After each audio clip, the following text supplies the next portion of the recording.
Cek satu satu cek.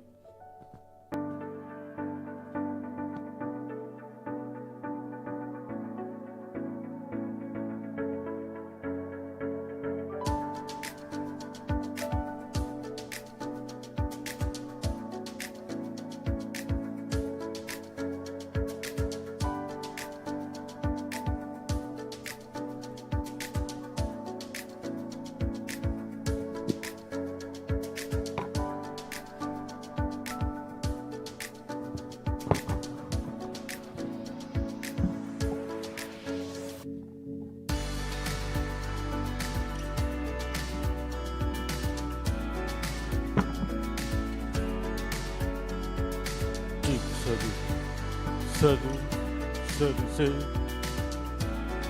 Cek.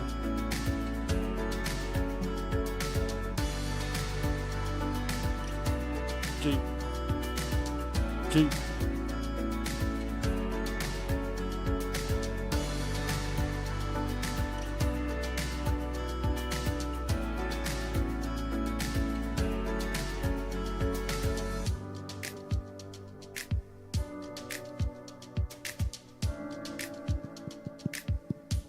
Cek, cek, cek, 1, 2. Ya?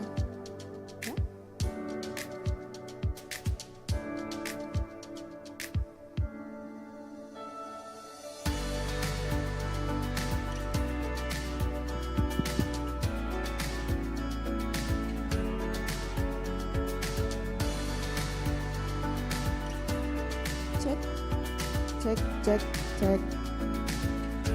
To all of our distinguished guests,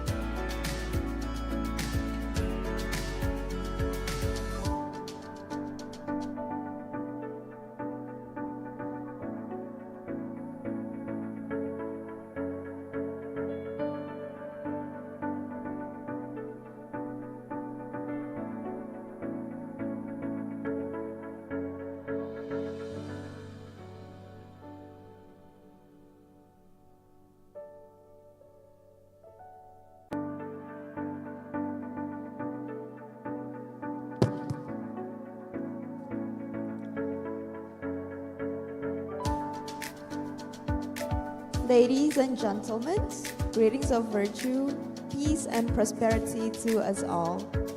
Welcome to the second day of the 9th International Symposium of Jurnal Antropologi Indonesia.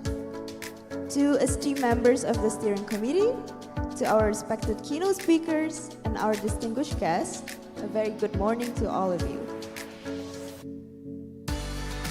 I'm Amadea, and I have the honor of guiding you through today's symposium series of events. Allow me to briefly walk you through today's program. We will begin with the 2 keynote speakers panel. Yeah. Following that, Cek, cek.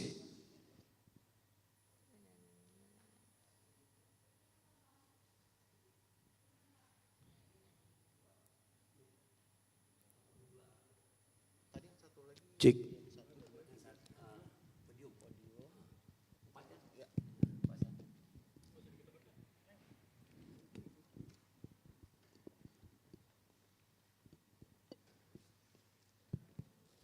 Cek, cek, cek.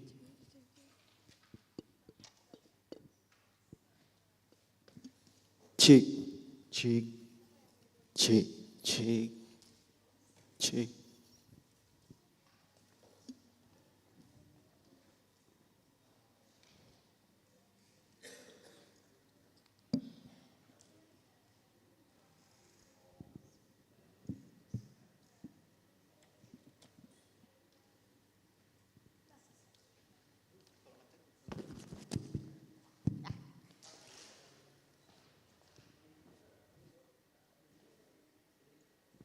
check, check, check.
Good morning to all of our distinguished guests.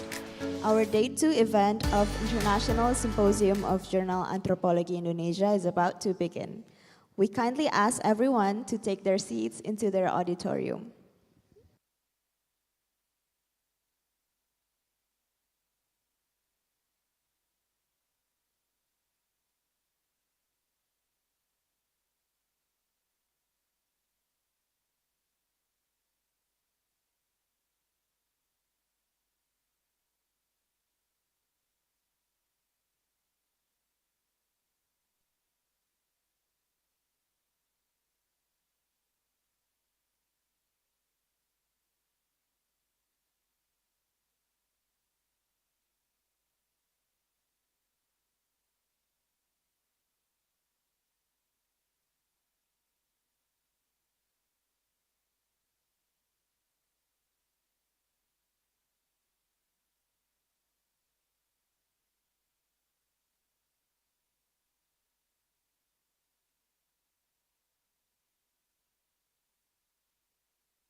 Ladies and gentlemen, greetings of virtue, peace, and prosperity to us all. Welcome to the second day of the 9th International Symposium of Jurnal Antropologi Indonesia. To esteemed members of the steering committee, to our respected keynote speakers, and to our distinguished guests, a very good morning to all of you. I'm Amadea, and I have the honor of guiding you through today's symposium series of events. Allow me to briefly walk you through today's program. We will begin with the 2 keynote speakers panel. Following that, the symposium then will continue with the parallel panel sessions, taking place from 10:30 a.m. to 5 p.m. Throughout the day, we will also be hosting a book session, a film screening, and an exhibition. You can find the detailed program, session schedule, and venue informations by scanning the QR code provided on your program sheets or by online visiting the symposium website. We will now move into our first keynote sessions, where we will hear valuable insights from our distinguished keynote speakers. Our moderator for this session is Professor Semiarto Aji Purwanto, a professor of our anthropology department at Universitas Indonesia. He is the former dean of the Faculty of Social and Political Sciences for the 2021 term and until the 2025. Professor Aji has devoted his academic career to the study of tradition, cultural heritage, ethnicity, environmental issues, and social forestry. His teaching and research spans a wide range of fields, including rural ethnography, development anthropology, urban anthropology, and cultural policy. Professor Aji earned his bachelor's and master's degree in anthropology from Universitas Indonesia from 1992 and 1995, respectively, before completing his doctoral degree in anthropology at the same institution in 2010. It is now my greatest pleasure to invite Professor Aji to the stage to moderate our keynote session. Please join me in welcoming him with a warm round of applause. The stage is now yours, Professor Aji. Thank you.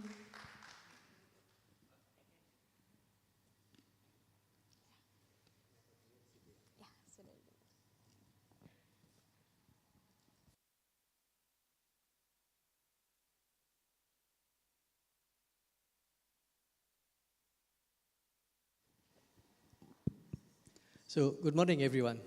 Welcome to the second days of our plenary session in the International Symposium of Anthropologi Indonesia, Jurnal Antropologi Indonesia. Very good morning for you all. Well, we are actually in the middle of drought season, but yesterday during our welcoming dinner, we have rain, so this make us very comfortable today, and maybe some of us wouldn't come yet, but don't worry, they will still can enjoy our session by Zoom. And in this first session today, we will have Professor Li Xiaoyun from China Agriculture University. Professor Li, please join me at the stage. Professor Li. It is actually a great honor to have Professor Li Xiaoyun, a leading scholar on rural development in China Agriculture University. He's published some book on rural poverty alleviation in China, and I think it's very, very good example. You can sit over there, Professor. And I will read you some brief introduction to Professor Li. He's a lead chair professor at China Agriculture University and honorary dean of the College of International Development and Global Agriculture, and also the China Institute for South-to-South Cooperation in Agriculture. An internationally renowned scholar in international development, poverty reduction, and rural development, he has advised major organizations including the World Bank and the United Nations. Through his academic leadership in pioneering development initiative, Professor Li has made significant contribution to global development policy and sustainable poverty alleviation. Professor Li, actually we have 60 minutes, 1 hour of presentation to include the Q&A session. So maybe you can present your ideas during 30 or 40 minutes. So we still have some time for Q&A session. Is it okay? So I sit here or? Oh, you can just stand there. Let me see. I turn my glass. Okay, ladies and gentlemen, just please join me in welcoming Professor Li with this title of presentations, New Rurality, a New Narrative for Development Studies. Okay. So, Yes.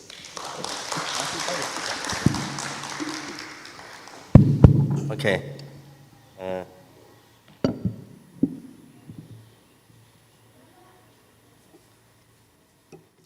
I use this one, right?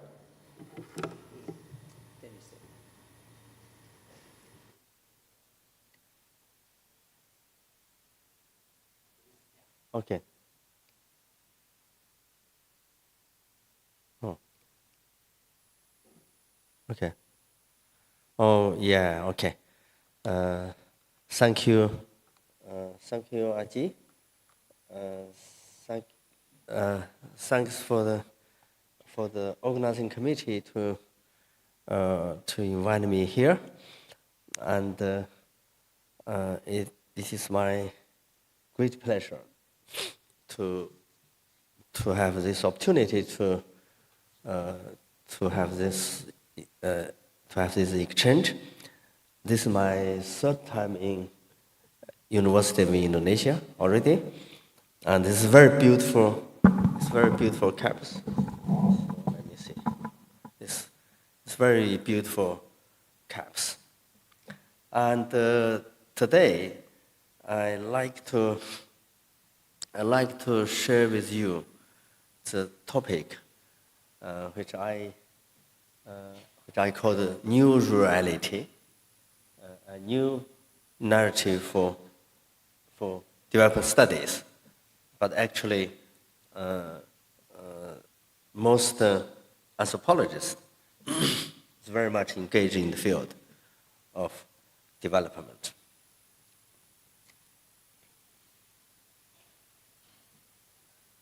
And I want to first show you a picture that last month I was in Kathmandu, I was in Nepal. What I found was startling. Here was a country where more than 70% of the population farms, and agriculture accounts for over 35%, even 40% of the GDP.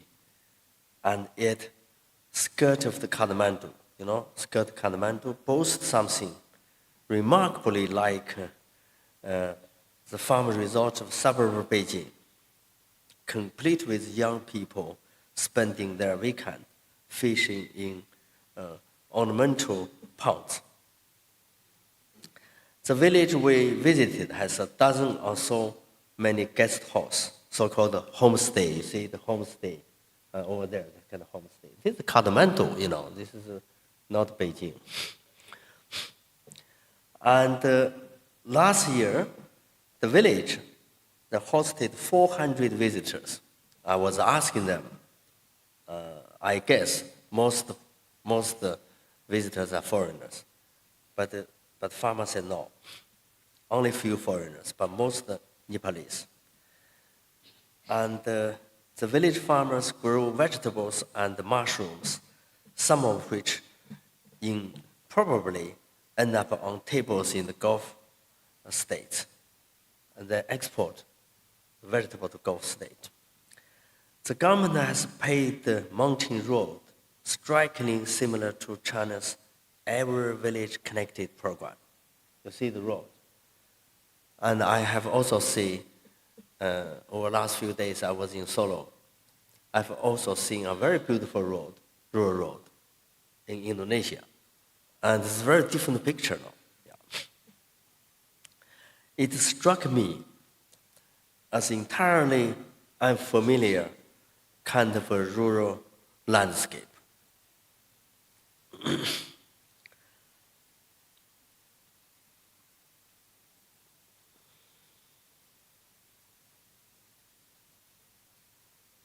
So this is some photos from my village.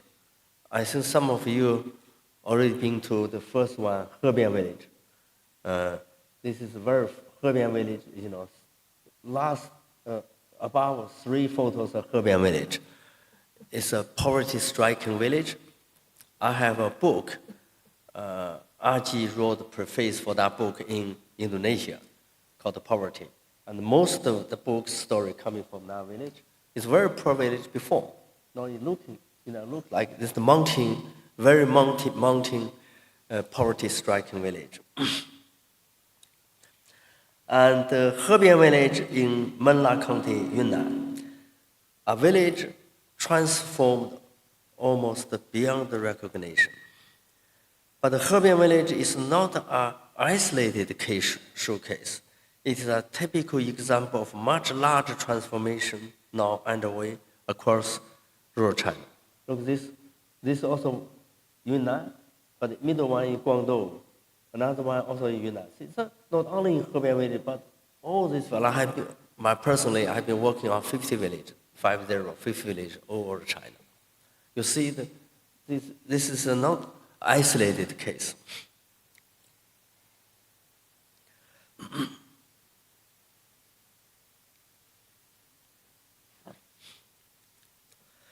China and Nepal sit at a very different point on the development ladder, and yet their rural trajectories are converging.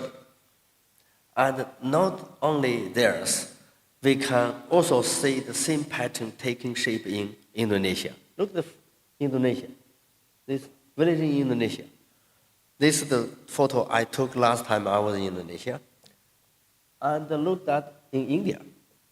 In India, there's an old house in India, but they're turning old house into new ones. Then India, and now Vietnam. These are all recent years I have seen.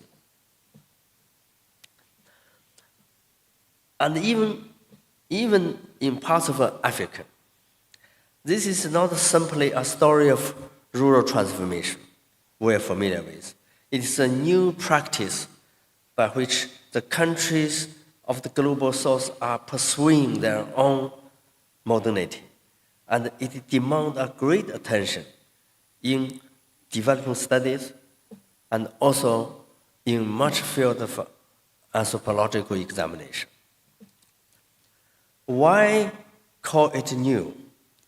Europe industrialized and urbanized. Europe industrialized and urbanized first. The agriculture and industrial revolution there caused both the countryside and the peasantry to all but despair. Yes, a counter-urbanization movement emerged after 1970s, but as a French sociologist, Henri Mendelas observed, even France, Europe's most rural nation, had by the end of that process lost its rurality altogether. That look for the industrialization, look, UK, the first England, took 200 years to complete modernization, 200 years. I look China, Japan, Korea, and France, and that is the situation. And as book, I hope you probably also read that book. And travel to Indonesia countryside, I have also seen similar things. Young people moving out of the rural area, and no people interested in farming, and old people in the farming. And I asked the farmers who's interested in the farming, and no, nobody interested in the farming. And after the Second World War, developing countries set off down the same road Europe had already traveled. Unfortunately, most never managed either the agricultural revolution or genuine industrialization.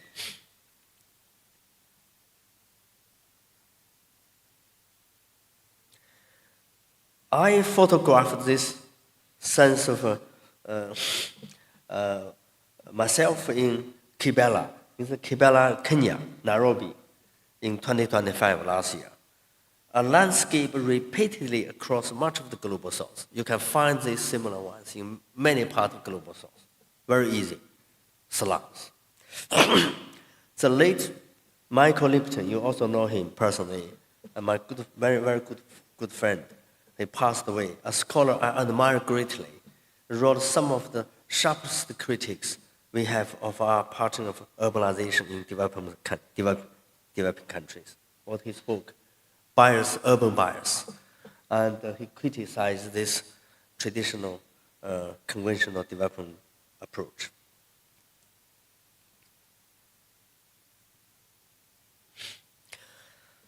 Last May,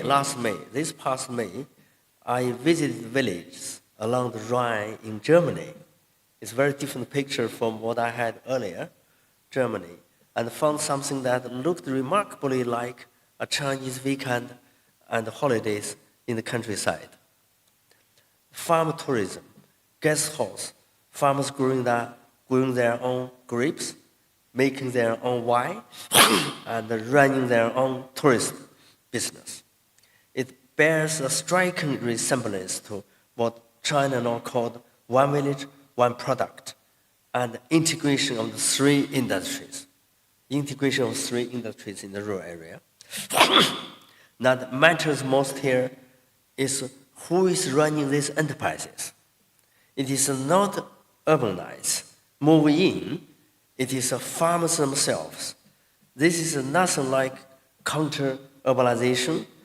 What we are seeing in this village is rurality, but a new kind of rurality. This is very different. You see people selling the wine. So I hand bought wine, rural tourism. And this is not urban people coming to invest in rural area. No, this is not about what we are familiar with after decline of rural areas and the people coming from urban area to invest. No, this is not counter-urbanization. It's the farmers, they modernize themselves, linked to the urban area. Rurality is our conceptual shorthand for traditional agrarian society. The village as a community in which living space and productive space are tightly integrated. Family members produce and consume together. Farming, weaving, all of it done within the household. Once this kind of village resents from view, we tend to romanticize as an idyllic, pastoral existence. Amid the tides of the industrialization and the urbanization, that imagined countryside became something closer to nostalgia. So we don't have this dream. And,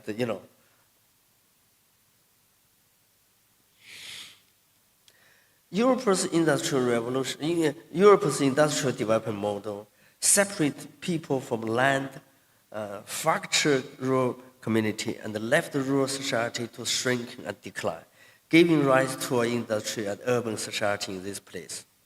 When countries of the global south entered this same process, classic development study was born. Its original purpose was to work out how the global south might move from traditional agrarian society to modern industrial society. The founding proposition of the first generation of development studies, one that persists to this day, as I mentioned, global south countries took the industrialized nation of Europe as their model and hoped to compress industrialization and urbanization into a fraction of time it originally took. This produced what I might call acute time-space compression of development process in global south. Unemployment, urban slums, growing precarity, and absence of education, healthcare, and social security produced enormous disorder in the modernization of the global south, feeding waves of the refugees, migration, and conflict. Development study has, on the one hand, continued to prescribe industrialization and urbanization, generating theory by theory to that end. On the other, it has also claimed to the pathologies of compressed development, offering remedy after remedy. And yet, field has always faced a double bind, theoretical and practical, in trying to promote development while curing its ailment.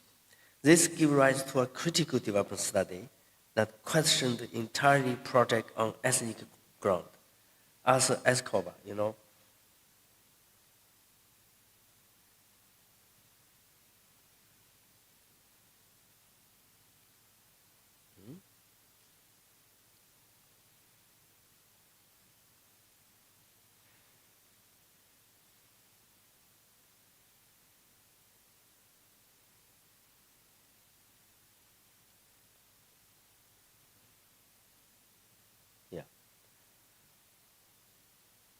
And you see my very good friend, I'm also sorry, he also passed away.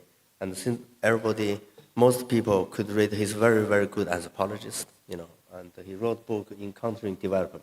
This is very popular, that people read about this book.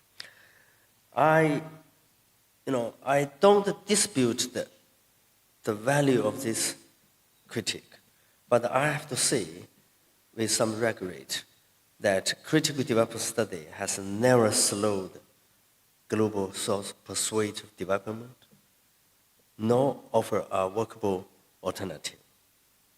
This is a moral burden those of us who work in development studies must carry. We have to take this positive look to see, what we can do. In the 1970s and 80s, environmentalism and agri-organic movement built around environmental protection and food security took hold across Europe and North America, giving rise to a new consumerism in pursuit of unpolluted, authentic food.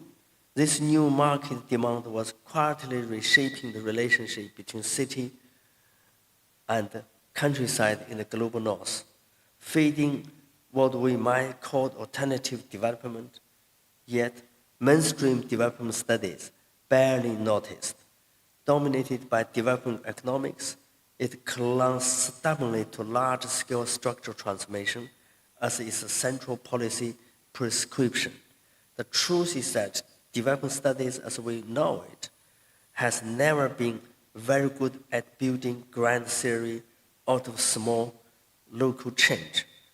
That, I regret to say, remains one of its chief limitations today.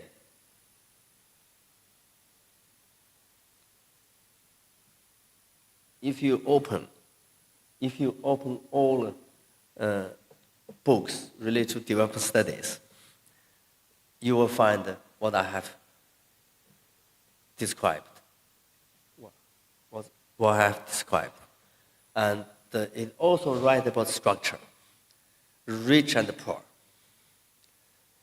city and rural, global and local.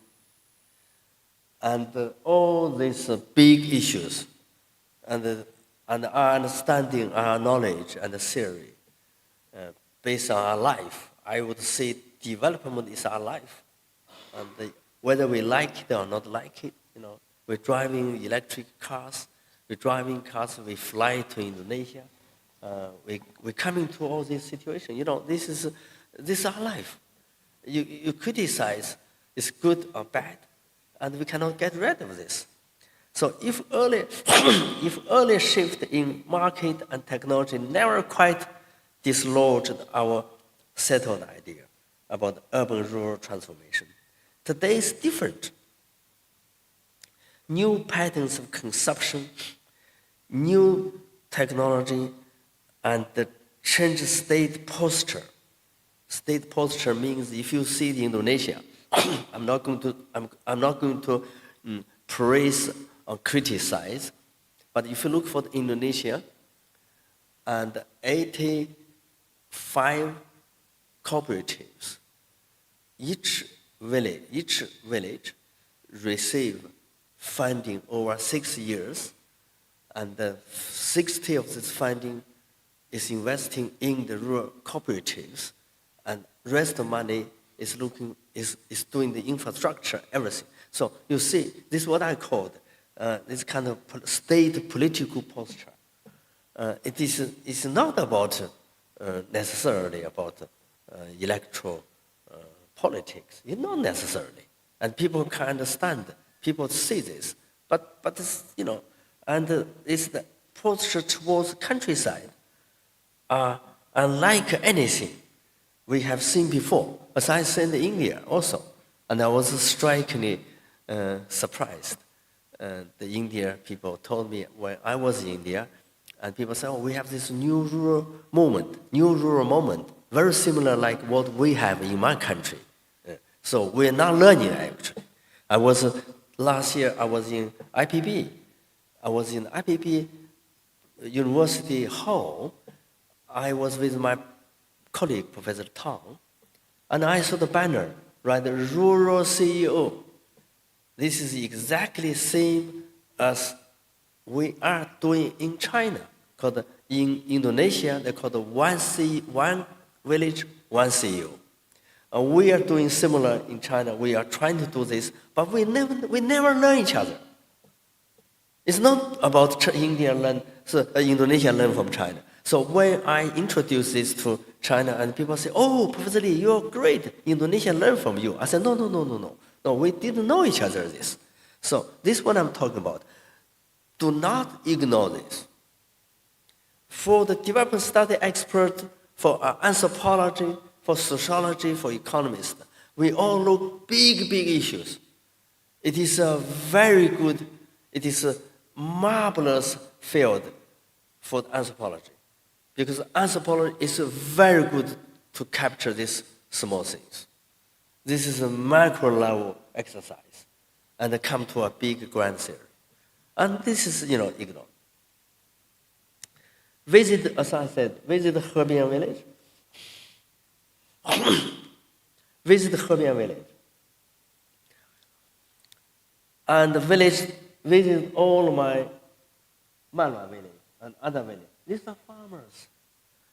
These are not urban people, they are farmers, These farmers. This is look at the coffee shop. Look at the internet coffee shop. So those coffee shop and things is serving, in the countryside coffee shop. And the people would say, rural area you have a coffee shop. For whom? So the coffee shop, guest house, those have become interface where city and countryside meet and merge. We often see the integration between the rural and urban. So what does it mean? An anthropologist would argue, what does it mean of this guest house? What does it mean of this coffee shop? Economists look at the investment and the profit. But anthropology looks for meanings, social meanings. What does mean this? So these are the place not only people meet. No, it is rural and urban. Rural-urban meet and they merge. They merge.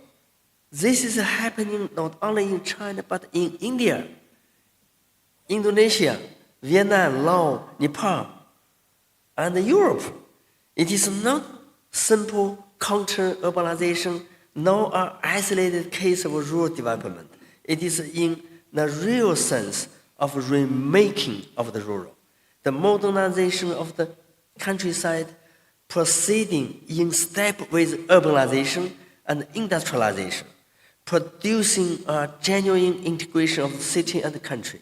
This new trend opens an entirely new field of vision for development studies and for anthropologists who is interested in development to capture.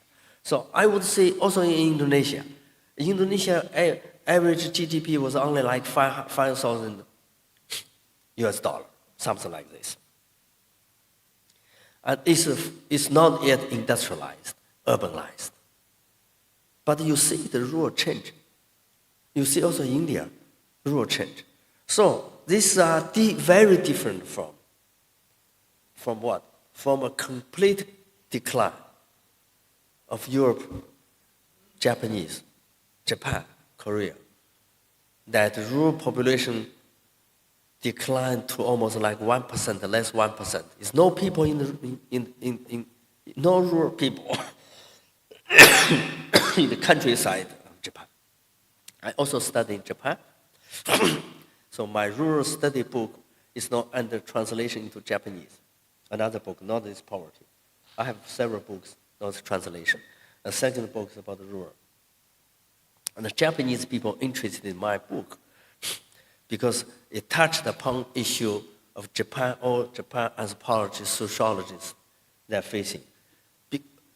The problem is, under that kind of rural-urban disintegration, it is difficult. It's difficult to reinvest in rural area, even you are a very rich country, like Japan, very rich country. No way, very difficult, very difficult. Therefore, for countries from global south, we have to pursue this what I call rural-urban integration.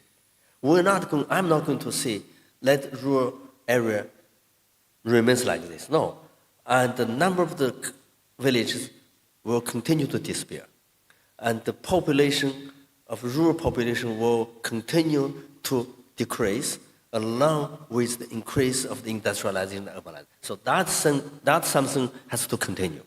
But what I'm going to say is that we have to pursue a kind of parallel, pathway that while the industrialization and urbanization and the rural area should not be forget. And there should proceed similar speed of in modernization with urban area to not create what I said, this development central, means slums, chaotic, and everything that people come into the urban area, they have no jobs.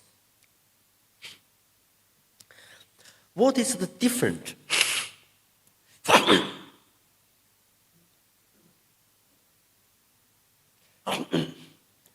What is the difference this time is the political, economic, and the social context in which this new reality has emerged.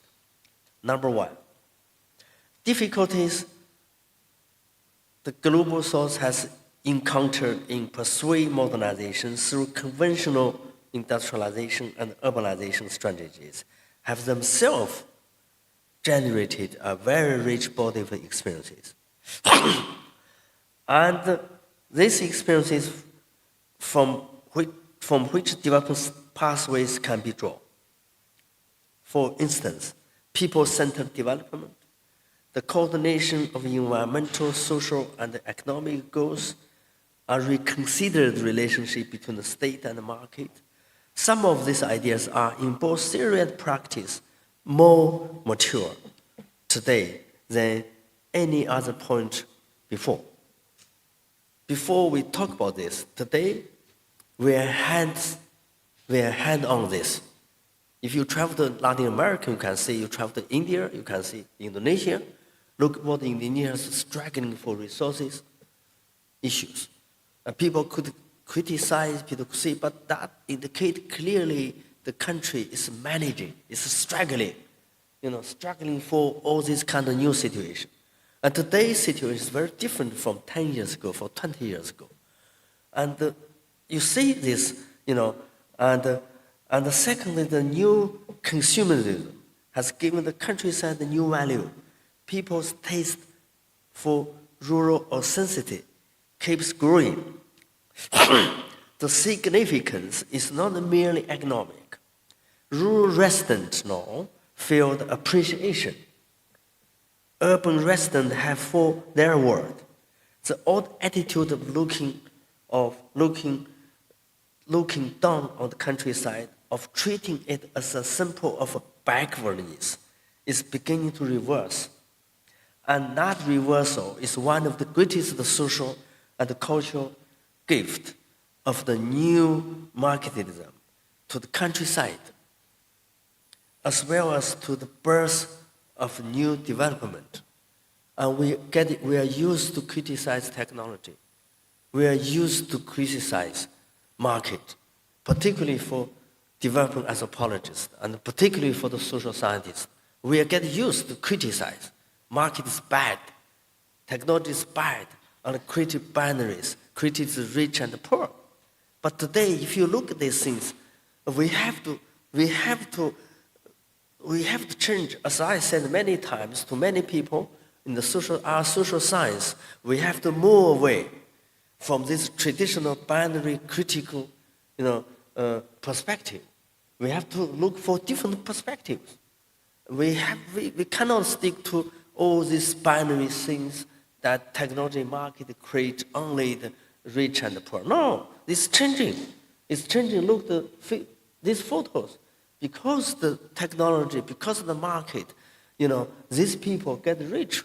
These people get prosperity. All these villages, like this. Third, modern technology today does far more modernize labor and the people. The internet, digital technology are reshaping the very form of agricultural work and how village connect to the outside market. Rural residents no longer need city to find employment. E-commerce, logistics, and internet technology have transformed how goods moving between city and countryside. Drones, digital tools, and smart technology have turned the village into what I would call the modern peasant. The significance of the modern technology for the countryside is not simply efficiency. More importantly, it is a strengthening spatial integration of the rural social life and economic production, reversing the rural-urban fragmentation that industrialization and early technologies once caused. So today's technology is very different. Previously, any new technology would cause the rural-urban disintegration. But today is very different. And the Hebian village and the youth students were there. It's a mountain area. And the farmers now organizing by using drones to pick up their rubbers, because there are rubber trees there. And they're used to going inside the mountain to carry back. Now they're using drones to carry back. You look at this technology helping poor. Technology not only helping rich, but also began to helping poor. So this empowerment process of new technology, changing whole society, and not only changing the rural area and the rural and urban, but changing whole society and the whole landscape, political economy of the landscape of our society. So we have to really look at this. Fourth, most countries of global south are investing their countryside with unprecedented intensity. As I said, Indonesia is a case, my country is a case, India is a case, many countries. And the relationship between village and the state is no longer simply the matter of electoral politics, as I said, not simply just gain the vote. Taking the countryside seriously has become, for an increasing number of global south governments, a genuine policy commitment. These are photographers.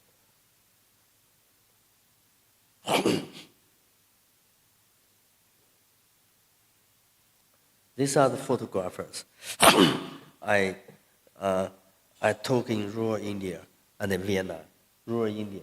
You know, this is fantastic rural house. And this is called rural construction moment in India, not Vienna. I was, January I was in Vienna. And where you can see how much of the government invests in the countryside, how much invests in the countryside. Those four aspects produce a new development landscape in the relationship between the city and the countryside, pushing that transformation from fragmentation towards integration. Out of this, remaking the rural, a new rurality is emerging. This is what my proposal. New rurality is my theoretical articulation for the new kind of urban-rural relationship taking shape in this new context. That relationship rests on three forms of interdependence: between city and the countryside, between the global and the local, and between nature and the society. This interdependence has three distinguishing features. Number one, labor remains predominantly the work of the household, but it is no longer self-sufficient. It is now fully embedded in flows that run across city and countryside and across the globe, and constrained by a wide harmony of nature and society. Villages may live in the countryside, but internet technology have already bound them to the city and to the world. Second, social networks once confined to the kinship, lineage, and the village itself has expanded far beyond these boundaries. Rural social relations no longer depend on traditional mutual aid. New technology has generated a form of rural social capital that traditional relationship never could. Third, rural politics is no longer a simple binary of the powerful and powerless. Rising education, closer ties to the outside world, and the technological empowerment have given rural society more voice and more choice over their own livelihood than ever before. I had argued for some years that social sciences account of the countryside and the farmers need to move beyond the traditional narrative of rural suffering. Politically, economically, culturally, the countryside now shows genuinely new characteristics, unlike the familiar story of rural fragmentation and the vanishing peasantry. What we see instead is what I called new rurality. As I said earlier, the central problem for development study has always been economic and the social transformation driven by a changing relationship between city and the countryside. I follows that when that relationship is changed, our understanding of transformation must change with it. Over the past few decades, we have seen a certain convergence between the rural-urban trajectories of the global south and those of the global north. At the heart of that convergence is rural-urban integration, which has become one of the central themes of this new development narrative. The global north has seen a revival of the rurality through counter-urbanization. Global south has seen its own revival of rurality but under very different conditions. Slow rural development, persist poverty, and rural decline all at once. The context different, but both arrive at the same destination, a new reality. Development studies need to take this global shift seriously because it means that industrialization, movement of the industry, labor, and capital, and even climate change, the long-standing preoccupation of our field will now play out differently, reshaped by three new forms of independence between city and countryside, between the global and the local, and between the nature and the society. This, I believe, will fundamentally unsettle old boundary of the city and the countryside that has underpinned development practice and policy for a long time.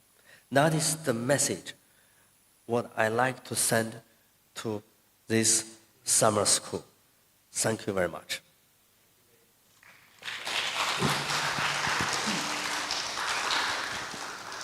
Thank you very much, Professor Lee, for such it's a very clear and such a thoughtful and provoking presentations. And especially would like to highlight the argument of how important when you try to connect the local rural activity, rural life with the global context. And it's actually a challenge to the conventional development thinking. And I also would like to highlight the concept that you offer, the new rurality, that really gives us a fresh language for the understanding of South to South or global rural change today. So we have quite short time to question and answer. So anyone would like to raise a question? I saw Eric over there. Another, please. Imam, okay. So this is for Professor Eric Thompson and Dr. Imam. Use this so I don't have to shout. Thank you very much for your presentation. I'm Eric Thompson from the National University of Singapore. First of all, I want to 100% endorse everything you've just said. My own research is, my first area of research was in Malaysia. Since then I've done research in Thailand, Indonesia, especially in Malaysia, but I think in other sites as well. I see exactly the same processes happening that you're talking about. My original research in the 1990s in rural Malaysia was looking at how all of the young people in the village were leaving the village, moving to urban areas and so forth, and there was a kind of urban influence of the rural. And exactly what you're saying is what I'm seeing in Malaysia with the kind of new rurality that you're talking about. That said, there are a couple of questions I'd like to ask you about, because these are the questions that I have and hopefully we'll be able to do some research on. One question is, though, given all of this, okay, so one of the positive things that we see, I think, is that, as you said, it's not just about economics, but it's also about meaning. And it's about the way in which the rural is sort of being culturally reevaluated at you might say at a national level, seen not as, you know, a backwards place that people have to leave, but rather a place that's attractive because of authenticity, because of, you know, good environment, et cetera, right? It becomes a site of desire and consumption in a certain way for urban people to go to the rural, you know, to see the countryside.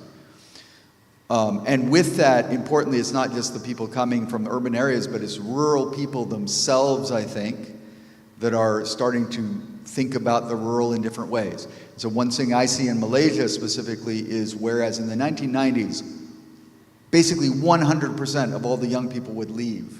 Now you see many more young people staying and living and growing up in the rural area and staying in the rural area, seeing opportunities and a future for themselves in the rural area. But it is tied up with the, as you said, sort of a tourist economy and you know, this certain kind of consumption of the rural. So one of the questions I have, your observation or your research on this, a question is Is there a concern that we need to have, though, for a kind of what we might call rural gentrification? In other words, like what we know with urban gentrification is where urban areas, right, become popular, new people move in, and the people that are already there get marginalized, right? So is that a concern, though, for rural places?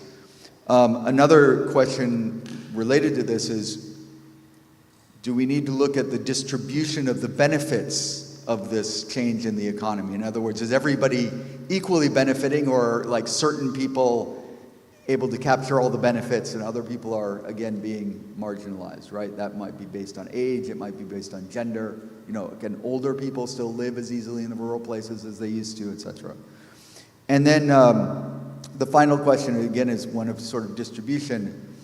Is this change in rurality being evenly distributed, or is it that there are particular villages, particular sites that are kind of becoming tourist destinations and capturing these benefits, whereas other places, for whatever reason, are sort of not popular, less interesting to people, and so you get, whereas, you know, at least, this has never been totally true, but to some extent, if you went to Malaysia, maybe if you went to China 100 years ago, if you go to villages, like all the village economies are kind of the same, right?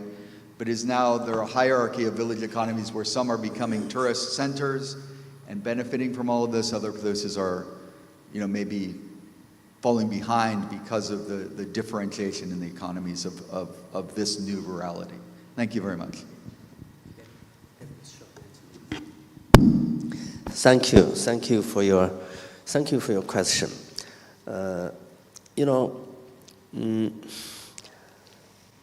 number one, as you have seen in Malaysia, I personally feel revival of this, you know, revival of reality against what we are familiar with, this rural decline.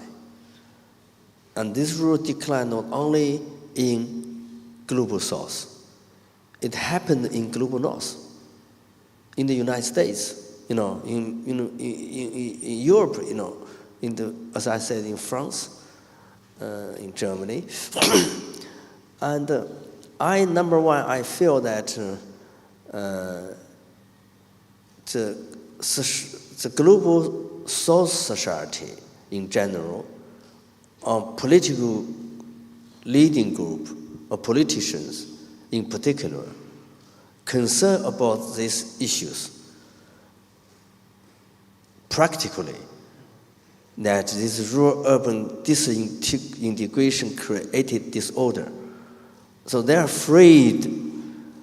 Therefore, they say, well, we have to, at the same time, to promote urbanization, industrialization, and at the same time, try to prevent what these slums, other issues. This is what I have seen, this is what I call political commitment. It's not because I invest in the rural area, I want to get more vote, but this is more strategic. And this is what I've seen from different from 1970s, 1980s, 1990s, those government in global south, north. This is my analysis, my hypothesis, at least my hypothesis politically. And secondly, technology makes easier today. This is very unlike before. Technology makes easier to let those people to link with urban market, at least in my country, but I have also seen in other countries. I have also seen in Indonesia and even Bangladesh. And this is very, also in Nepal. In Nepal, I say also, oh my goodness, this is a very poor country. It's around $2,000 US per capita per year. Very poor country. I was surprised. So this technology makes easier, possible. And possible for everyone, not only for rich people. No. I'm not talking rich people in the countryside. They're already in the urban areas. They're not interested in this one. I'm answering your second question. So what I'm talking about is the poor people benefit from this. This is more meaningful, more interesting. And like before, always rich get access resources, market. No. Those market, rich people not interested. Rich people not interested in doing this streaming, live streaming, selling. No, they're not interested. They're not interested to spend their time. But poor people, and to set up a guest house, rich people not interested. In my village, rich people, no, I'm not interested. Time consuming, labor consuming, we're not interested. But poor people, so that makes it easier. Third point, as I said, this market, consumer market. So consumer market not only bring capital to purchase product, no. They create a new brand. They like this new packing and the style of different things. So they create a new industry. They create a new industry in the rural area. It's not only buy some raw product. No. They create and they maintain them. They maintain the rural employment in the rural area, not moving into, not set up shops. Usually we know, set up shop in urban area. In urban area, in a small town even, and people going there. No. That people set their shops in the village. Why in the village? Because everything is possible. Internet is easier. You don't have to go. Electricity available, road is available, and you have nice views. People coming down. So these are completely different scenario. This happens in Germany. I was in Germany. I observed in Germany. And happens in many parts of Europe already before. That I called counter-urbanization. But this is different. This is by rural people, like this. Okay, thank you very much, Professor. We really have a very limited time. So, Imam, could you make your question very short? Because we are really limited.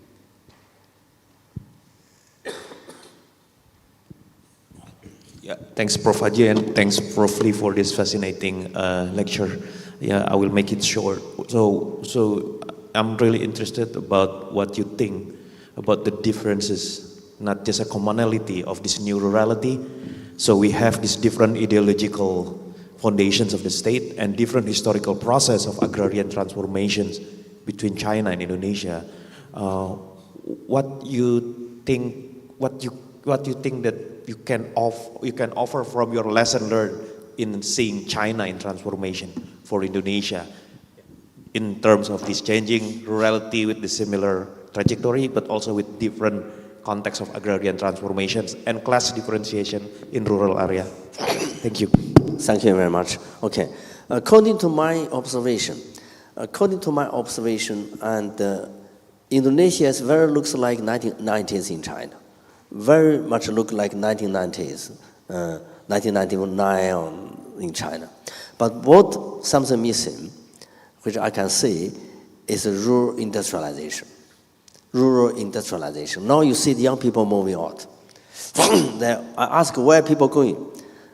Kalamanda mining, and Jakarta. And when people move into mining and move into big cities, and they're going to create these problems because you don't have this employment. You don't have those employment for young people, and they will have problems. Therefore, but at the same time, you see it in rural area, and you have a lot of food processing. But food processing, you don't have the real industry. But actually, you can start a very small and medium industry, and people can work in the industry. You can produce. In Indonesia, is the very populous country, and the very young age, you have this population dividends, everything, but you need to create jobs. You need to create jobs near the village, near the rural area, not in the big cities, in the rural area. And then gradually people working out of agriculture, but in the rural area, and that keeps lessons I'm talking about. Otherwise, problem, crowded urban, crowded city, poor rural area. So this is the problem for this, yeah. Okay, again, thank you very much, Professor Lee, for your answer. And I guess I would like to close the first session with some notes. The first is that Professor Lee has highlighted a new concept, I guess, new rurality that emerged through technology, changing consumption, state investment, and stronger rural agencies. And he also mentioned, and again give emphasis that villages are no longer isolated spaces, and it noticed linking cities and countryside. It's also linked local and global as well as nature and society. And I also believe that this perspective turned diverse rural transformation into legitimate pathways toward pluriversal futures. And Professor Lee therefore invite us the development studies to begin from global south experiences rather than a single universal model. And again, thank you very much for Professor Lee for compelling presentation that has broadened our perspective, and give him a round of applause for Professor Lee. And you can go back to your seats. And with this, I would like to invite our second speaker, Professor Gideon Lesko, to join me on the stage.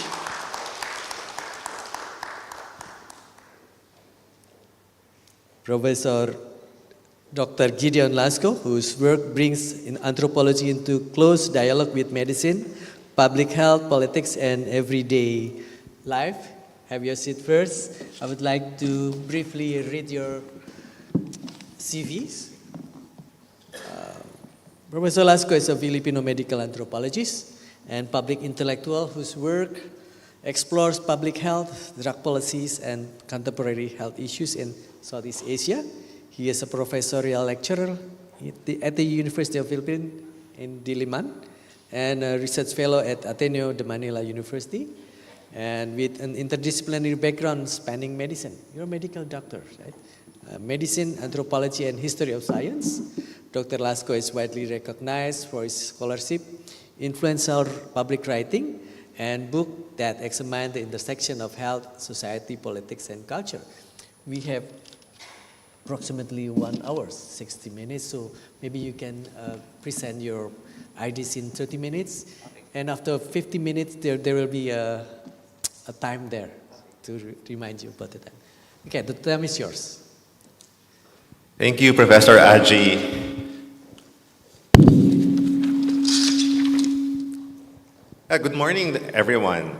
Thank you for inviting me to this place. It's a great pleasure for me to return to UI and really excited to learn from all of you. Today, I want to pick up where Professor Baviskar left off yesterday when she asked, who still wants to be an anthropologist? Why would anyone want to during our troubled times?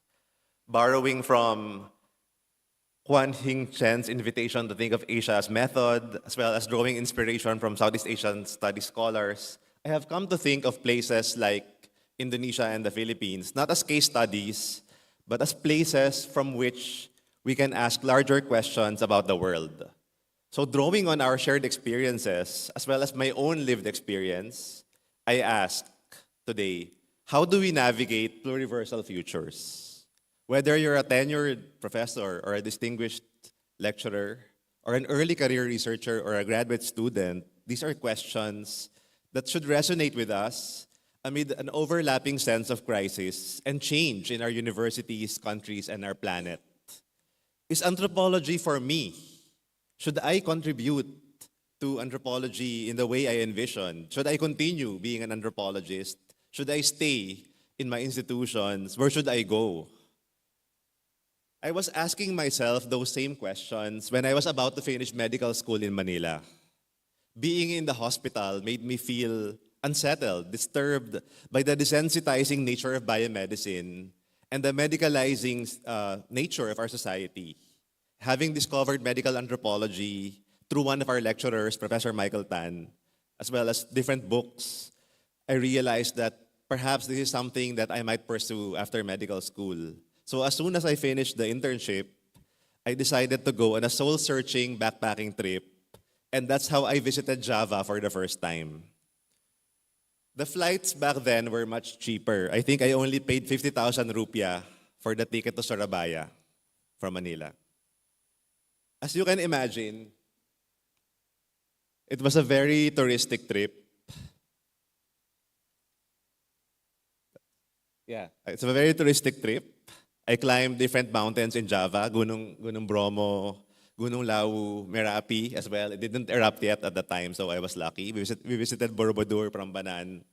But I was nonetheless struck by the strange familiarity, even the words we share, takot, tolong, minum, sulit, sayang, masok, angin.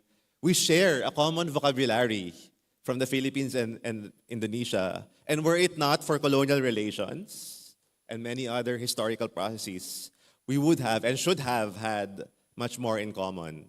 I was learning so much, but I was also having fun. It was then, during that trip, during those times, when I decided that I wanted to be an anthropologist, impelled first and foremost by a sense of wonder for the world. And I tried to bring this fascination, this curiosity, this sense of wonder to inform my research projects. I traveled across the Philippines to interview traditional healers and learned about the various ontologies of health in the process. Looking back, it was my first exposure to the pluriverse because there are multiple ontologies that are enveloped within these traditional healing practices. How do I make this work? Sorry. Okay, so this is of course, you know this from Kawa Ijen, the sulfur miners, really fascinating example of the extraction. And many panels now talk about extraction of our natural world. So this is one of the shamanic stones in the traditional healing practices in the Philippines. And again, the multiple ontologies I saw through these practices. Similarly, such wonder was reflected and reinforced in my study of chemicals and drugs in the Philippines.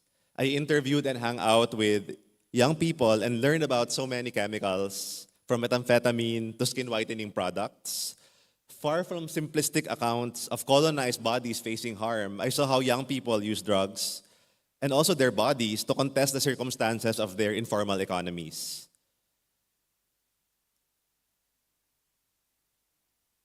So I'm really struggling with this. Can you just put the next slide, please?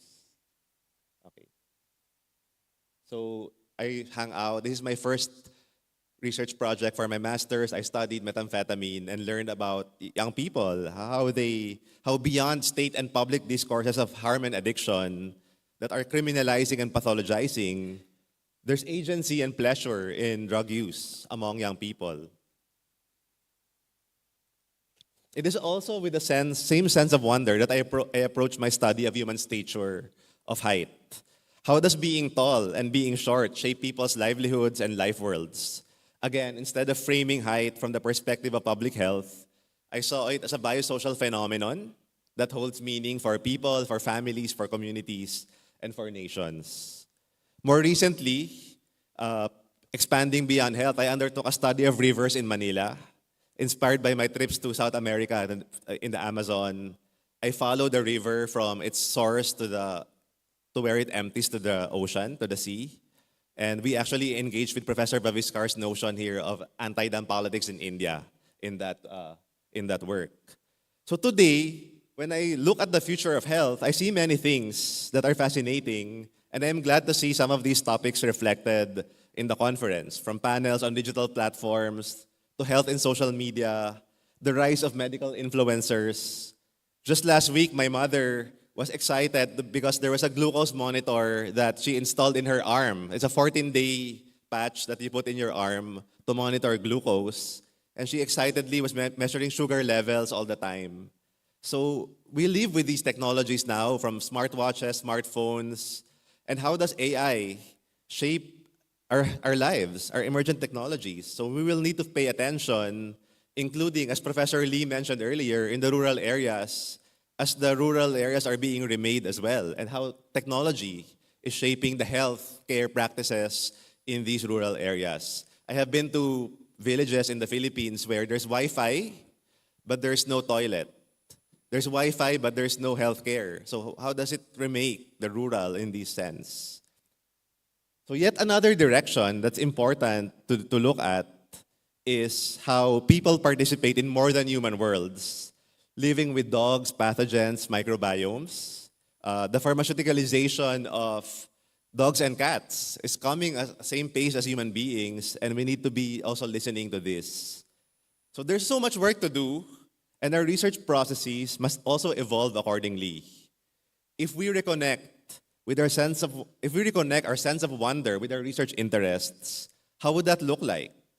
To borrow from the Indian anthropologist Tulasi Srinivas, wonder helps us dream of a better place. So we must hold on, we must bear witness, but also, while doing so, impart a sense of wonder for the world around us. So these are some of my works. I studied skin whitening as well in the Philippines. Why young men are whitening their skins in the Philippines. The idea of being tall and being short. What are the meanings of this for young people? And I followed this river. I was mentioning earlier about a river I followed from its source in a cave in the Sierra Madre in Luzon down to Pasig River. And I was fascinated also by how people live with notions like dugo or blood in their everyday. So these are contemporary health practices, including living with dogs, hiking with dogs as well, really pleasurable experience to hike with dogs. And of course, fitness practices. We see young people now running, high rocks, pickleball, and so on. I think the sense of wonder should animate our desire to really observe and engage with these practices as they happen. Even medical influencers. I saw another panel where they talk about digital platforms. So who are the influential people in health in Indonesia today or in other countries? Who are the people dictating how young people think about their bodies, their health, and so on? These are very vital. But at the same time, we can feel wonder for the world, but we have to couple this with a sense of justice. A sense of wonder is not enough because, as Imam said earlier, the world is with darkness. There's darkness in the world today. In the name of nationalism, of freedom, of development, of peace, hospitals and schools in Gaza and elsewhere are being bombed. Indigenous peoples are being displaced, mountains being destroyed. The obscene corruption from our politicians, and I'm referring to the Philippines, but also, of course, elsewhere, is so heartbreaking for someone like me who works in a state university and we're being held to account for a few thousand pesos of research expenditure, whereas millions of pesos, billions of pesos are being stolen. But we have to submit a receipt for a hotel that's $20. So the scale of the corruption is so obscene. So in 2016, President Rodrigo Duterte of the Philippines embarked on a drug war and used drugs as a populist trope. The same people I was hanging out with using methamphetamine were victims of that drug war. And again, to use the words of Imam yesterday, the manufactured others that politicians create. I saw it firsthand in the Philippines.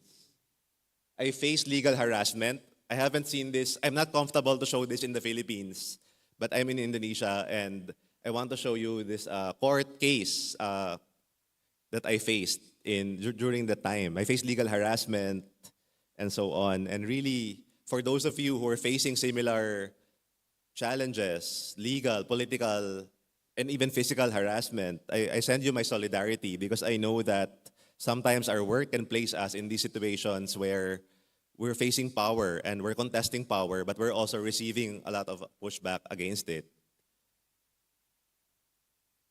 So, but again, scholarship itself can be a response to these things. My work on methamphetamine was invoked by human rights groups in the Philippines to contest state narratives that people who use drugs are demons, subhumans, and all kinds of dehumanizing language. But they cited, my work was cited in human rights reports to challenge that. And during the pandemic, we saw how medical authoritarianism took hold. the medical authority was unchallenged, biomedicine reigned supreme, and Filipinos were required to wear face shields for more than a year, both indoors and outdoors. Would you believe that for a time, there was no one to contest this rule that people must wear face shields? But I took that as an opportunity to look at the politics of knowledge, the politics of expertise, to interrogate the medical profession itself. So this is the concept that I developed before the pandemic of medical populism, of how politicians tend to politicize health crises using simplification, spectacularization, and the forging of divisions. And we saw how local politicians as well offer different cures for COVID-19. And again, we saw that as filling this pattern of simplification, spectacularization. And this is the paper I wrote about even following a scientific journal article from The Lancet and how it travels across different domains, including how it's taken up by the media in the Philippines and politicians. So I have stood with people as part of my hiking. I love the mountains, but I've also learned to stand with the mountains in terms of protesting mining project, and at the same time, I also tried to use my scholarship to historicize the inequalities, the health and social inequalities in the country. Dengue fever, of course, is a relevant concern for all of us. For those of you who are studying the climate crisis, we see how pathogens are increasing their scope as well. And there's a history to the dengue fever. The dengue actually, to my surprise, arrived relatively recently in Southeast Asia. The mosquito Aedes aegypti, the Aegypti there means Egypt, and this mosquito did not even exist in this region until a few centuries ago. So there's a colonial and historical process that shaped how even diseases like dengue spread across our region. And that is linked directly as well to the deforestation of our mountains in the country. So there's an important narrative there to trace the connections. The history is so important as well. So we see disappearing forests linked directly to the rise of dengue fever in our region. So my work has also, as a medical anthropologist, has also led me to talk about inconvenient issues in the country, including abortion. The Philippines is one of the few countries in the world where abortion is criminalized and very criminalized. So it's not even talked about even in academia. It's hardly discussed by politicians. It's seen as almost a taboo.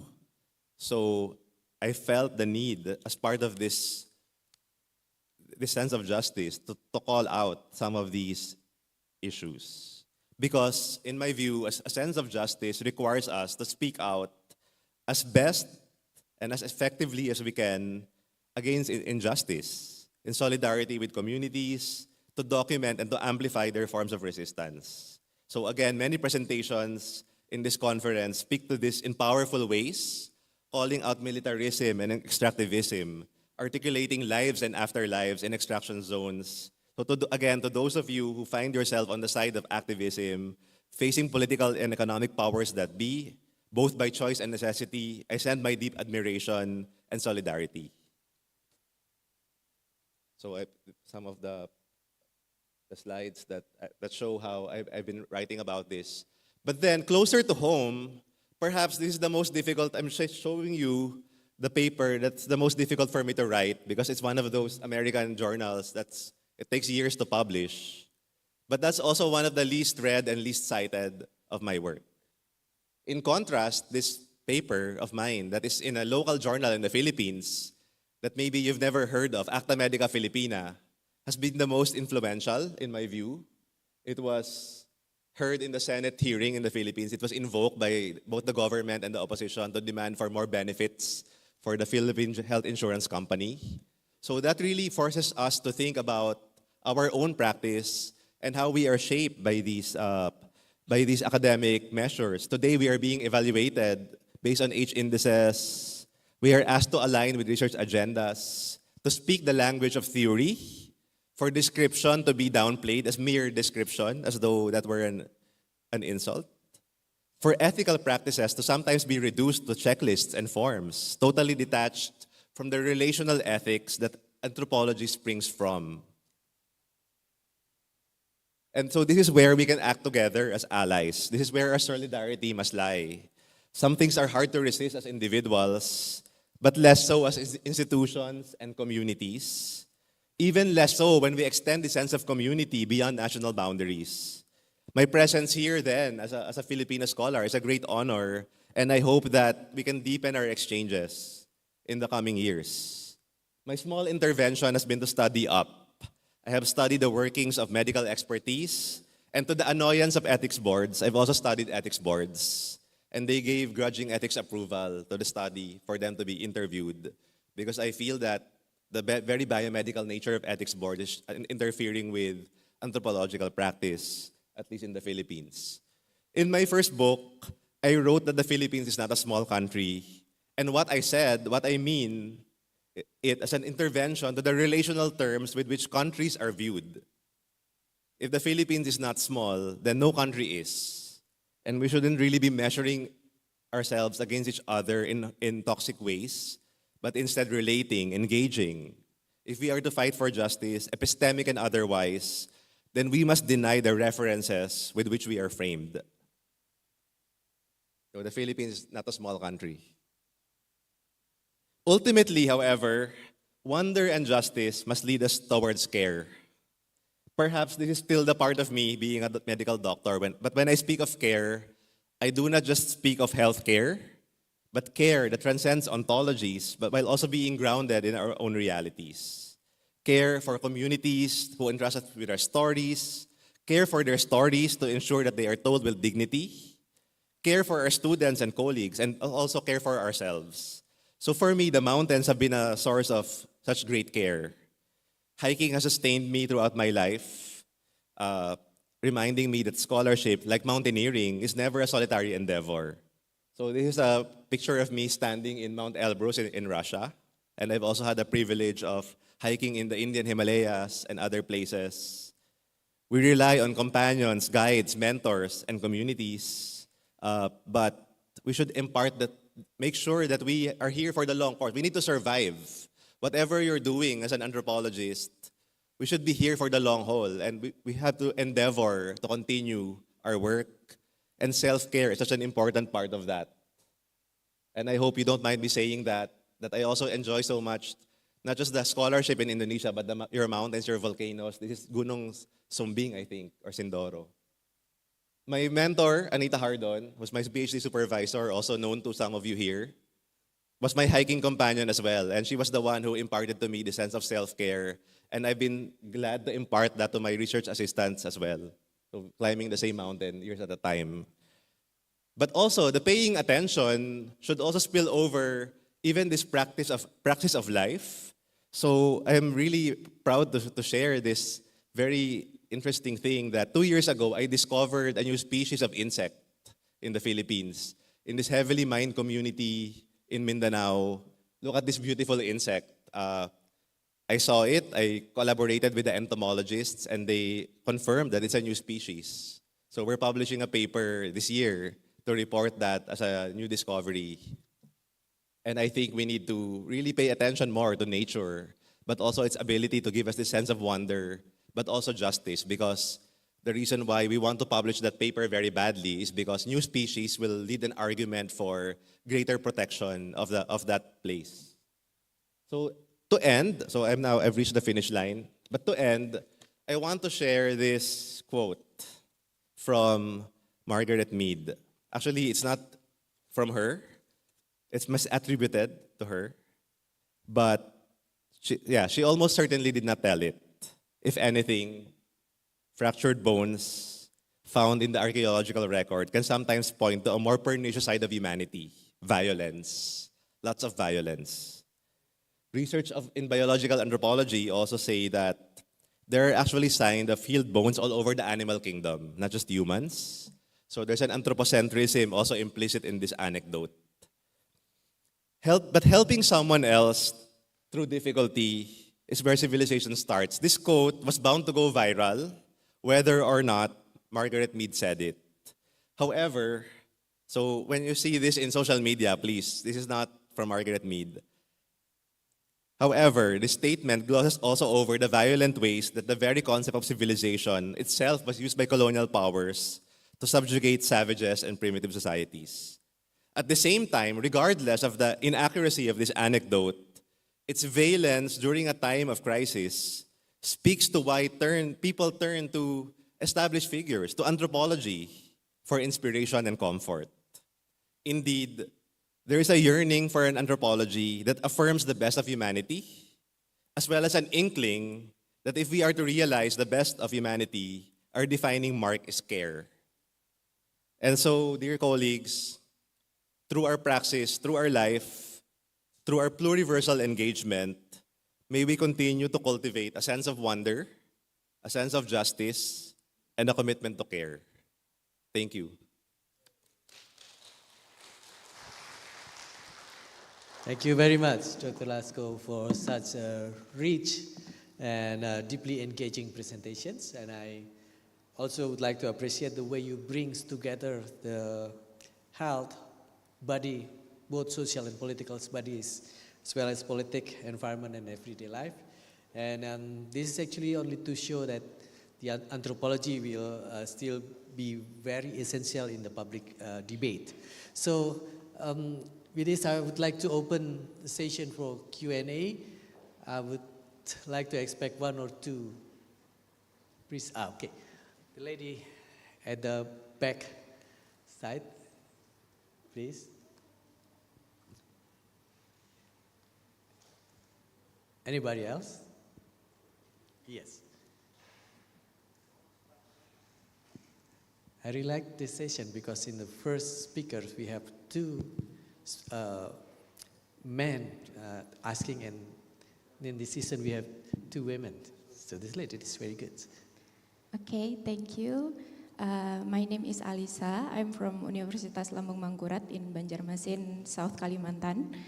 I want to maybe comment a little bit. Like, I was interested in your earlier discussion about the use of AI in healthcare, because like I've noticed that many people around me, like from my students, from my younger sister, even my coworker, prefer consulting AI than about their health issues rather than seeing a professional. Especially when it comes to mental health, like they will rather open up to AI than go to a psychologist. I want to ask, like, is this also happening in Philippines, or is it only like Indonesian things? And what do you think is driving this trend, and what is the consequences? Because like personally, I think that maybe it's because there is a declining in public trust toward healthcare professional, and maybe because of economic factors, but I want to see about your perspective. Thank you.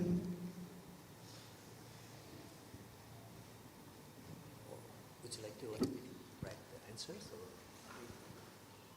Okay, you can take the answer. Okay. Yeah, thank you for raising that thing about AI.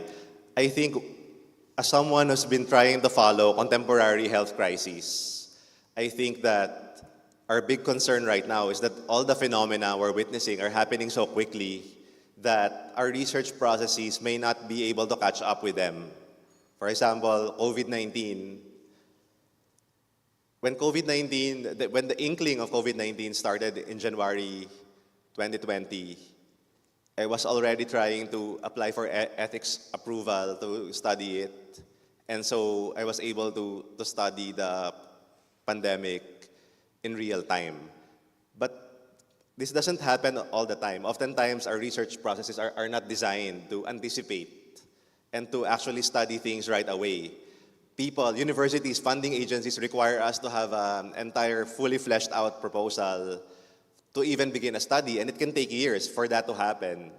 So by the time we talk about AI now and study it, it might be a different AI altogether in 2 years' time.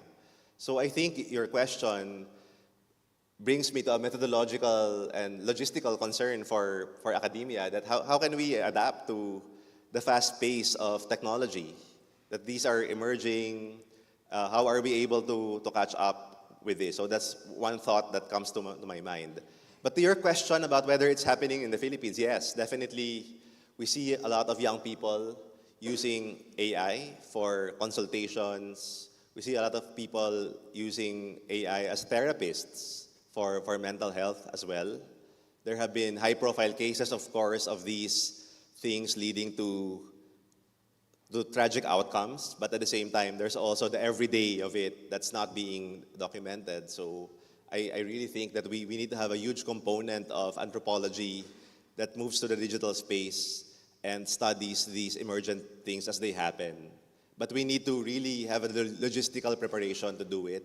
I don't think we are there yet now. Thank you. And the second question?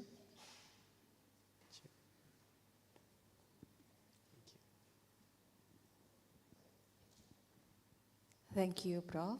My name is Dia. I'm a doula who works on a hospital setting and also a student of postgrad program in Universitas Indonesia.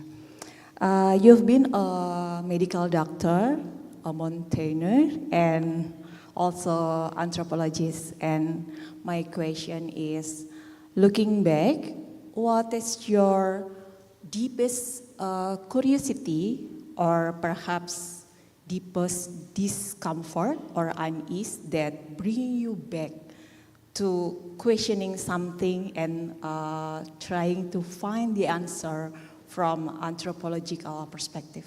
Thank you. Thank you for that question. What I have found really challenging, I mean, it's easy for me to criticize politicians, to criticize all kinds of people, but I found it really deeply challenging for me to criticize the medical profession. These are my professors, these are my colleagues. Right now, I'm doing a study of professional fees in the Philippines. How do doctors set fees? It's a very economic anthropology question of value. So if you're a pediatrician, how much do you charge patients?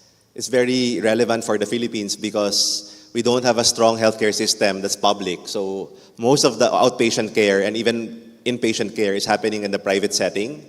So we wanted to understand how doctors set prices.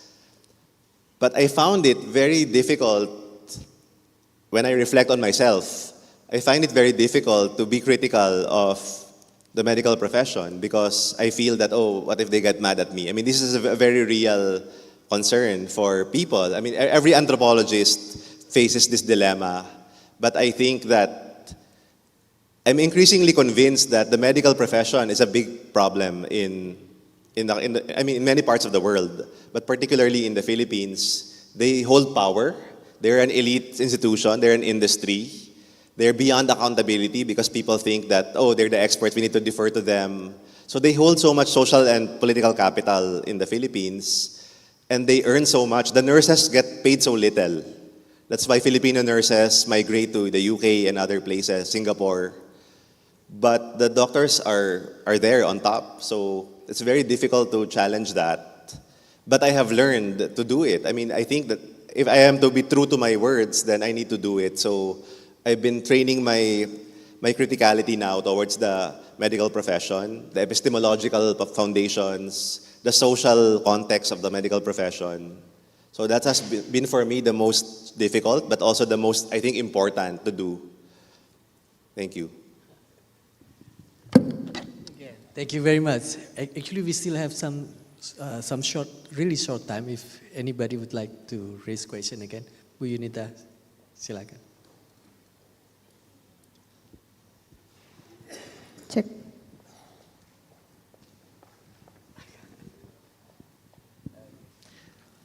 Hi, thank you for that very enlightening opening for today. My name is Tico. I'm a sociologist of health, gender, and migration. And I'm really particularly interested in the point that you made about the politics of knowledge production, in particular in the way we are actually needs to be critical about the so-called public health knowledge, who controls it, who owns those narratives, and how those narratives are changed into policies and programs on the ground. I just want to comment, not really a question, about I really appreciate the way in which you are also still grappling and continue to grapple about how to be critical of the medical system, in particular from a human rights perspective.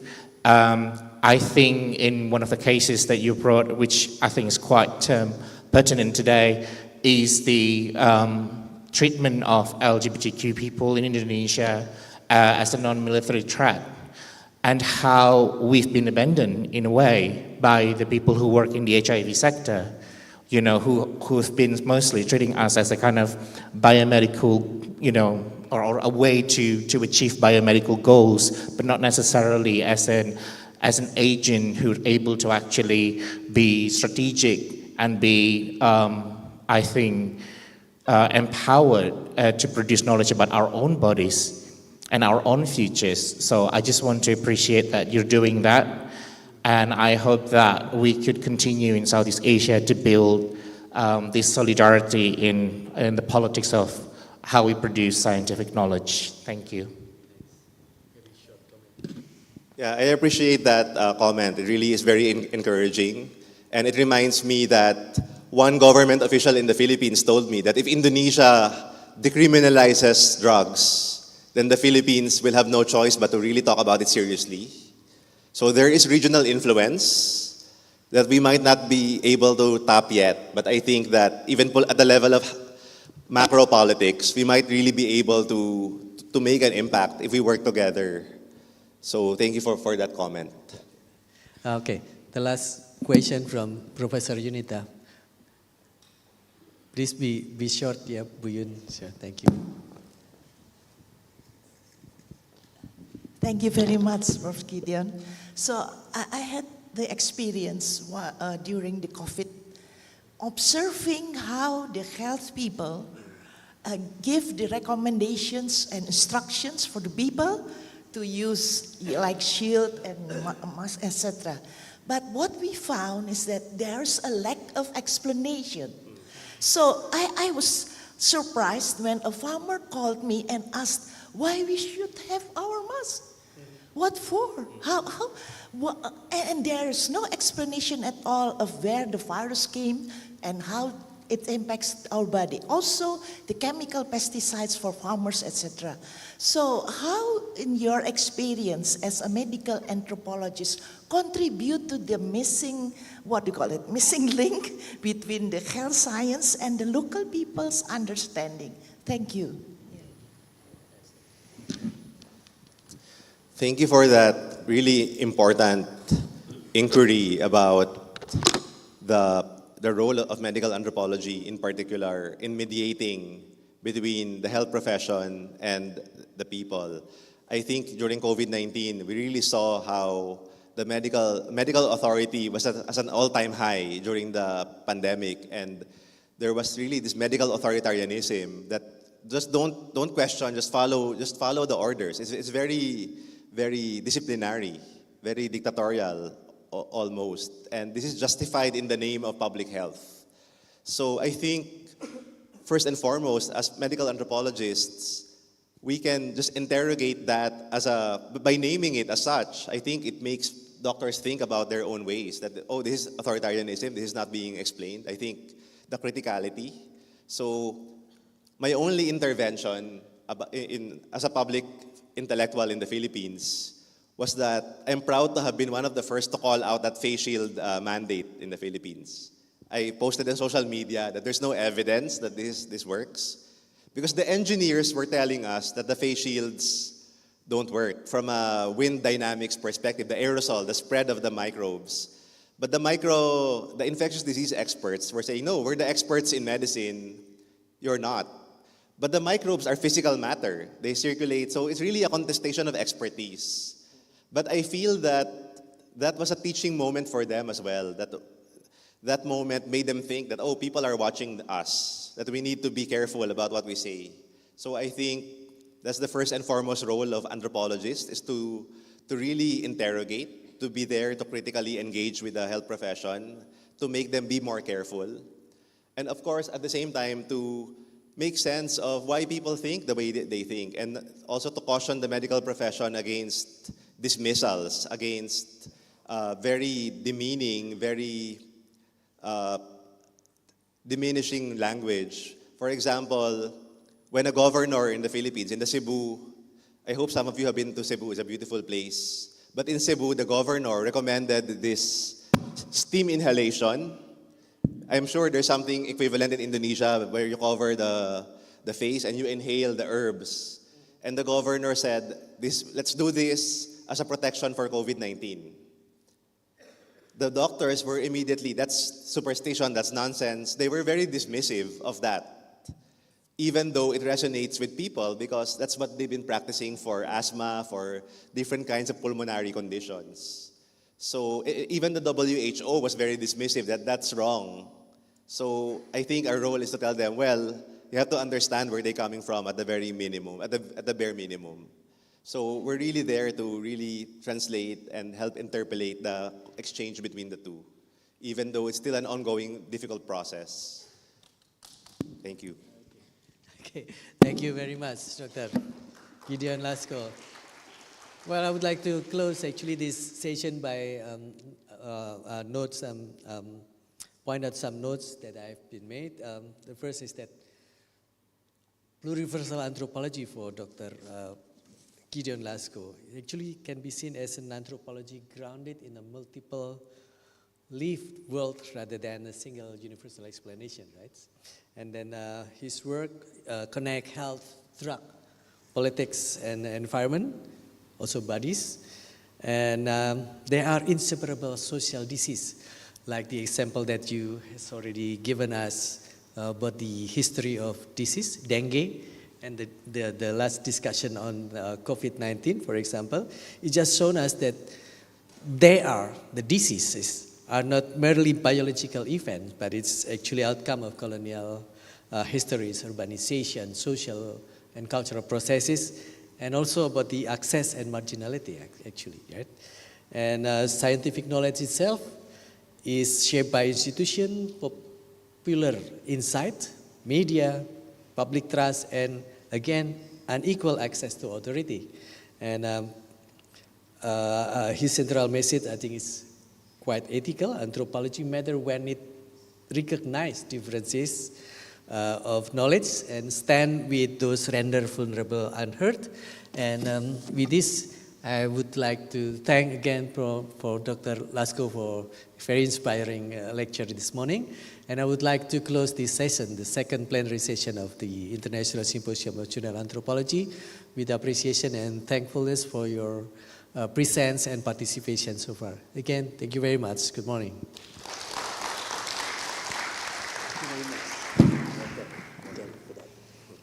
Thank you, Professor Aji and Dr. Gideon, for hosting the sessions. Now, I would kindly ask for the two of you to still at the stage, as we will proceed with the token of appreciation segment. So, to show our gratitudes from the committee to all of the speakers and the moderators, we would like to give a token of appreciation. So I would like to kindly invite all the keynote speakers. This also includes Professor Amita to come to the stage and Professor Lee, as we will be exchanging a token of appreciations.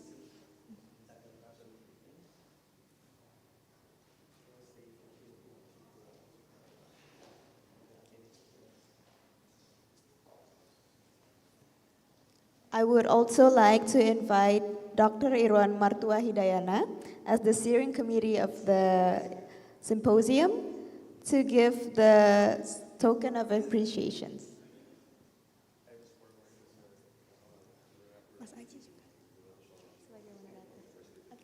Okay.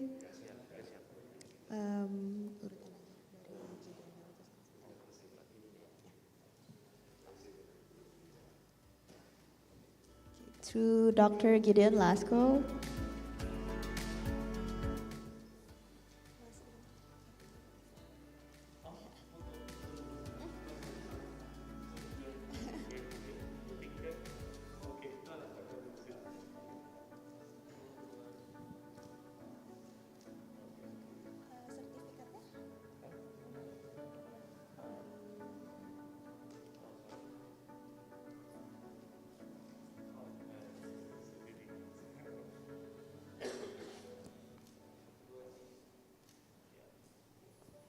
Now to Professor Lee.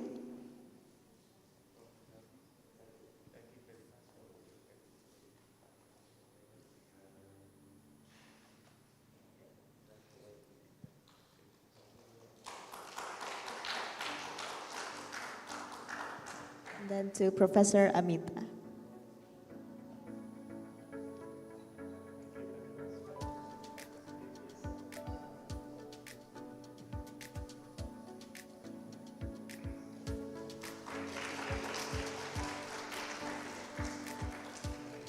We would also like to give the certificate for the moderator of the session, so Professor Aji.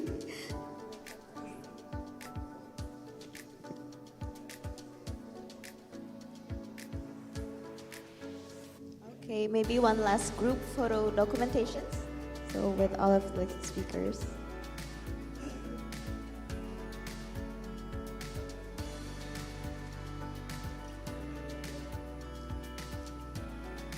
Thank you, everyone. Let's give a last round of applause for all the speakers and the moderators. You may be seated back to your seat.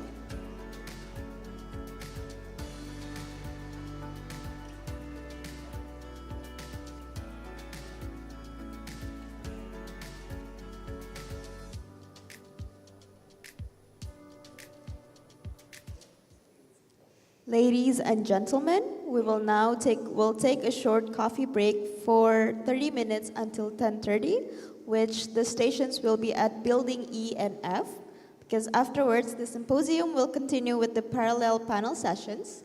You can find the detailed schedules and session locations in your symposium guidebook by scanning the QR code provided on your program sheets or by visiting the symposium website. To help you navigate the campus, the organizing committee has also placed directional signage at various locations. Our volunteers will also be available should you need any assistance in finding your panel room. And with that, we will take our leave for now. Thank you, enjoy your coffee break, and we look forward to see you again in the parallel sessions.